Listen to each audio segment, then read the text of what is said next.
தமிழ்நாட்டு நிலம் குறிஞ்சி, முல்லை, மருதம், நெய்தல், பாலை அப்படின்னு 5 வகையான நிலத்திணைகளை கொண்டிருக்கு. இந்த 5 இணைகளுக்கு உரிய ஐவகை நிலங்களும் தூத்துக்குடி மாவட்டத்துல இருக்கு.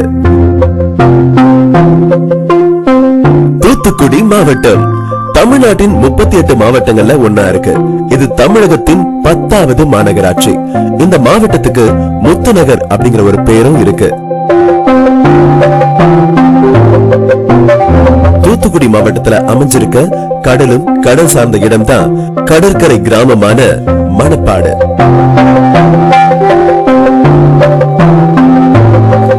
மணப்பாடு தூத்துக்குடியில இருந்து 60 கிலோமீட்டர் தொலைவிலையும், திருச்செந்தூர்ல இருந்து 18 கிலோமீட்டர் தொலைவிலையும் உடன்குடி பக்கத்துல அமைஞ்சிருக்கு. 3 பக்கமும் கடலா சூழப்பட்டு ஒரு தீபகற்பம் போல காட்சி அளிக்குது. தீபகற்பம் 3 பக்கம் நீராலும் 1 பக்கம் நிலத்தாலும் சூழப்பட்ட நிலப்பரப்ப தீபகற்பம் அப்படின்னு சொல்வாங்க. மணப்பாடு மணவை அப்படின்னு சுருக்கமா அழைக்கப்படுது. வடக்குல சிற்றாறு ஒன்று கடல்ல சேரக்கூடிய கழிமுகத்துல ஊர் தொடங்குது. மணப்பாடு கடற்கரையில அமைஞ்சிருக்க மணல் குன்றின் வடகடல் அமைதியாவும் தென்கடல் ஆர்ப்பரிச்சும் காட்சியளிக்கும். வடபகுதி மணல் செறிந்த கடற்கரையாவும் தென்பகுதி பாறைகள் மிகுந்த கடற்கரையாவும் இருக்கு.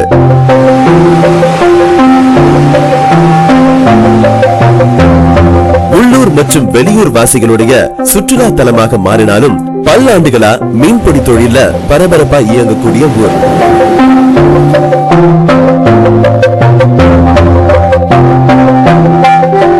இந்த பிடிக்கப்படக்கூடிய மீன் பல நகரங்களுக்கும் வெளிநாடுகளுக்கும் அனுப்பப்படுது.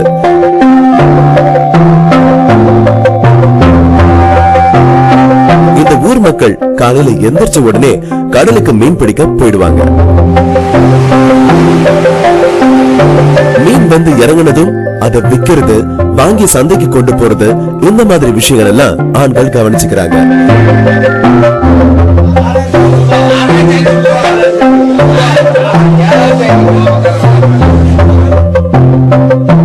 உள்ளூர் சந்தைக்கு கொண்டு போறது, அங்கேயே மீனை விக்கிறது, இந்த மாதிரியான விஷயங்கள்ல பெண்கள் ஈடுபடுறாங்க. அது மட்டும் இல்லாம கருவாடாக மதிப்பு கூட்டப்பட்டும் விற்கப்படுது. மணப்பாடு கருவாடு அப்படின்னா சந்தையில நல்ல கிராக்கியே இருக்குன்னு சொல்லலாம். நீங்க மணப்பாடு தெருக்கள்ல நடந்து போகும்பொழுது வீட்டு வாசல்கள்ல காய வைக்கப்பட்டிருக்க விதவிதமான கருவாடுகளை பார்த்துக்கிட்டே கூட போலாம்.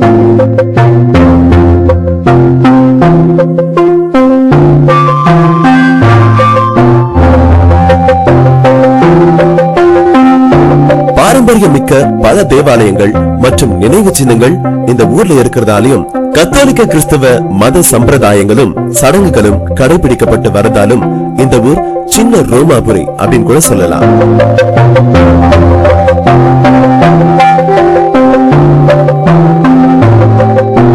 ஹோலி கிராஸ் சர்ச் திருச்சிலுவை ஆலயம் தீபகற்ப குன்றின் கடல் பக்கத்துல அமைஞ்சிருக்கக்கூடிய இந்த ஆலயத்துக்குன்னு ஒரு வரலாறு இருக்கு.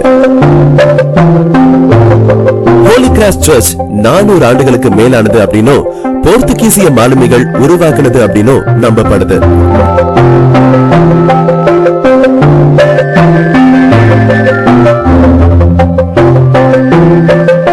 வேலை கட்டட முறைகள்ல மிக பிரம்மாண்டமாகவும் அழகாகவும் கட்டப்பட்டிருக்கக்கூடிய 2 தேவாலயங்கள். ஒன்று புனித ஜேம்ஸ் தேவாலயம், அதாவது புனித யாகப்பர் ஆலயம்னு சொல்வாங்க. இது பெரிய கோயில்னு அழைக்கப்படுது. இரண்டாவது தூய ஆவியானவர் ஆலயம், அதாவது ஹோலி ஸ்பிரிட் சர்ச். இத சின்ன கோயில்னு சொல்வாங்க.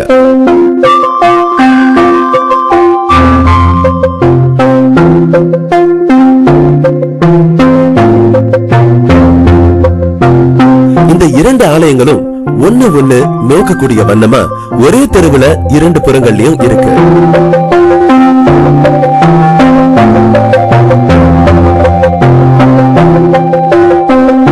சவேரியாரின் இருப்பிடம் மணப்பாட்டுல புனித பிரான்சிஸ் சேவியர் அதாவது புனித சவேரியார்.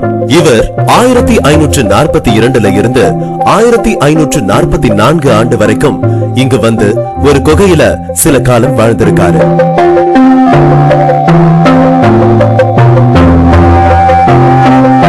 அவர் தங்கியிருந்த குகையை தான் சவேரியாரின் குகை அப்படின்னு சொல்லி அழைக்கப்படுது.